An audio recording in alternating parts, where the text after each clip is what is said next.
I think what we'll do in terms of demonstration with what we were speaking of earlier, we're just going to kind of go through the middle here, right down the center of the stack of insults from Shakespeare, if you want to put it that way, of course. We're just going to take this cluster of cards and go right down the middle and see what we come up with. We'll do that to each one. See where we land.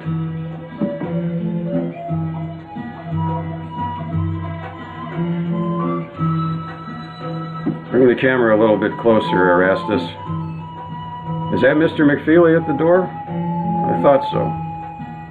Send a servant from down cellar to answer the door, please. Very good, sir.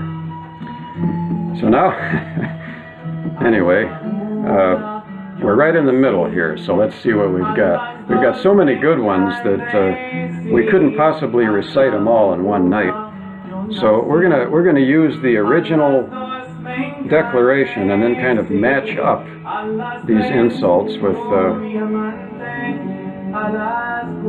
the aforementioned declaration and see what we come up with. So, for instance, a classic example is "Thou spleeny." Oh, one of the cards came down, so we'll have to put that back where it was, and we'll try it again.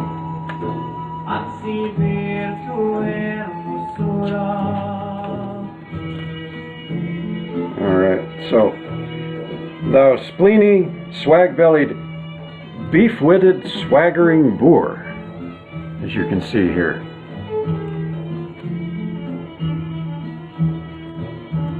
Beef-witted, swaggering boor. That gives you one example. Let's try another one. We'll separate the cards just like we did before. Right down the middle of what was already right down the middle, as it were. See what we come up with this time.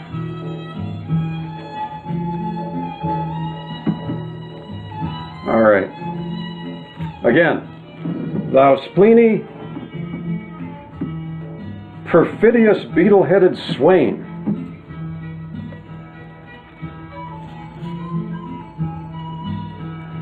"Thou spleeny, perfidious, beetle-headed swain."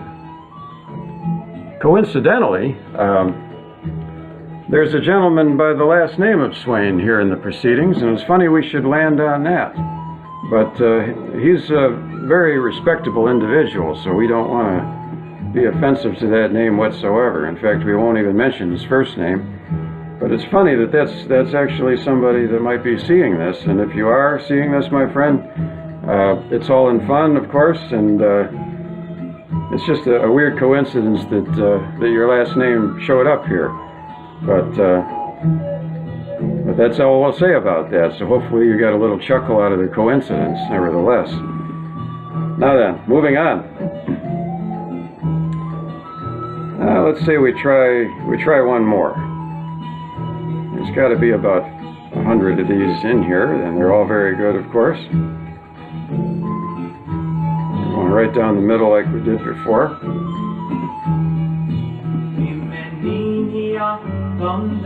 "Thou spleeny, swag-bellied,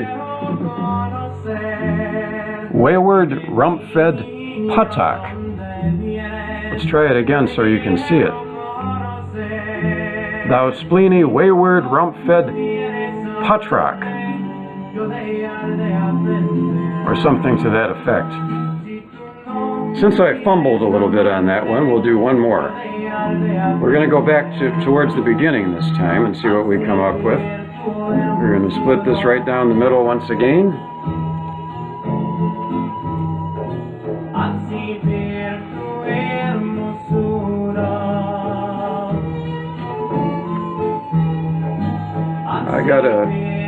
I got the same one on one side, so we'll flip down one more card on this one.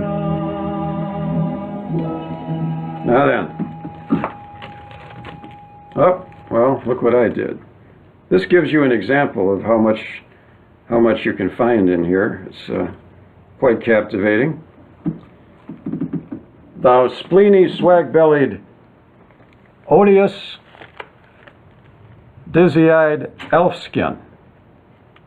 odious, dizzy-eyed elfskin, nevertheless. So this gives you an idea of what you can do with this particular book. And we thank Fair Maiden Cheryl Smith once again for presenting this to me and allowing me to share it with you this evening. So create your own Shakespearean insults by Sarah Royal and Gillian Hofer. Once again, the cover. I know this image will be embedded in your dreams this evening, and we encourage a sound night's sleep, so you might want to take a look at something else, as it were. So I think for that particular portion, we're all set, and I think at this particular point we'll just take another quick little break and we'll be right back.